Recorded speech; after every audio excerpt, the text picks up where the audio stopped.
comentário de ontem eu mostrei que tanto o eleitor quanto a classe política já tratam Lula da Silva como um ex-presidente em exercício. Em Brasília, o Congresso impôs derrotas humilhantes ao governo e por todo o Brasil, 100% das pesquisas divulgadas nos últimos 30 dias mostram o principal candidato da oposição numericamente à frente de Lula nas simulações em segundo turno.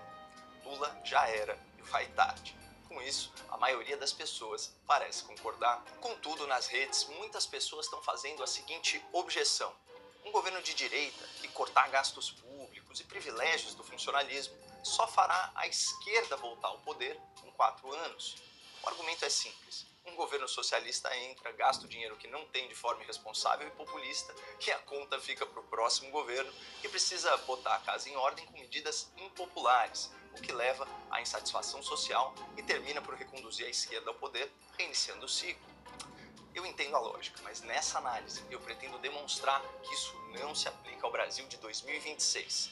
Lula já era e o PT também. A primeira coisa que você precisa levar em consideração é que a direita não perdeu a eleição de 2022 porque colocou as contas públicas em ordem, nem porque faltou dinheiro para o social. Na verdade, a gestão Bolsonaro-Guedes aumentou o alcance do Bolsa Família em mais de 50% e triplicou o benefício médio pago às famílias, de 191 para 600 reais. Segundo o Banco Mundial, foi no governo passado que a extrema pobreza atingiu seu menor nível histórico. Já no governo Lula, o número de lares atendidos pelo Bolsa Família diminuiu e a correção do benefício foi inferior à inflação, ou seja, responsabilidade fiscal, mesmo no curto prazo, aumenta a capacidade de investimento de um governo. Bolsonaro e Guedes entregaram um país com a dívida pública e os impostos em queda, mas fizeram ao mesmo tempo o maior programa de transferência de renda da história. O que derrotou Bolsonaro foi o desequilíbrio na justiça eleitoral, a perseguição aos seus aliados, a conjuntura econômica da pandemia, o consórcio da imprensa e, convenhamos, falhas na comunicação. Mesmo assim, com todo o apoio da mídia, da Faria Lima, do funcionalismo e do judiciário, Lula ganhou por 50,9% dos votos válidos, a menor margem da história. E pode escrever, 2022 foi a última eleição do PT.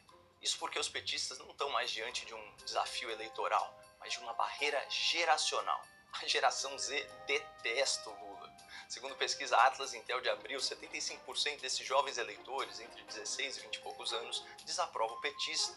E é por isso que nesse ano, o que está mobilizando a juventude para ir votar não é mais o TSE progressista, nem os influenciadores da classe artística. Começou oficialmente a campanha eleitoral. Ninguém aguenta mais esse tipo de propaganda pra te convencer a tirar o título. Mas deixa eu mandar real pra você que tem entre 15 e 17 anos o porquê você tem que fazer isso. Após entrevistar 5.000 pessoas por todo o Brasil, a conclusão da Atlas Intel é a seguinte: quanto mais jovem, mais de direita. O que soa muito estranho, levando em conta que o universo dos influencers é de esquerda, a doutrinação nas escolas e universidades é de esquerda, e a produção cultural, de Hollywood ao Projac, também é de esquerda. Não importa. O que está virando o jogo e deslocando o debate público para a direita acompanha o jovem o dia todo. É isso aqui. Sim, o celular. Quanto mais as pessoas se informam sobre política pela internet, mais elas são adeptas às ideias liberais e conservadoras. Segundo pesquisa da Genial Quest, o eleitor típico da direita se informa principalmente por redes sociais. Já o eleitor típico da esquerda se informa majoritariamente pela televisão. E para desespero do PT, nesse ano, pela primeira vez na história, as redes sociais superaram a televisão como principal fonte de informação política. Por isso que o PT abandonou o discurso de regulação social da mídia e agora defende o controle e a censura das redes sociais.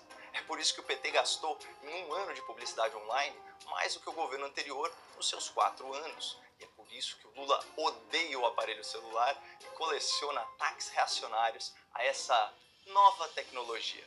Eu tô conversando com os companheiros, tomando uma cerveja no boteco, mas eu não tô naquela reunião, porque tá cada um no celular, cada um, sabe? Vendo bobagem, porque tiver muita bobagem, sabe? Porque a nossa cabeça não tem capacidade de processar tudo. Eu não carrego celular. Eu, ao invés de ficar carregando o celular na mão, eu prefiro coçar outras coisas. Quer falar com ele, também vive com o celular na mão. Puta merda. São viciados. O fato é que a inclusão digital é uma tendência irreversível e, por algum motivo, quando as ideias envelhecidas do PT são postadas na internet, elas não resistem às críticas e à verificação de fatos nas redes. Na televisão, as pessoas consomem informação de uma maneira passiva. Nas redes sociais, o usuário reage e interage com a informação. Isso é a morte para quem vive de narrativa e de propaganda. E por isso, assistiremos ao enterro do PT, que está sendo velado ao vivo, enquanto agoniza nos seus últimos meses no governo.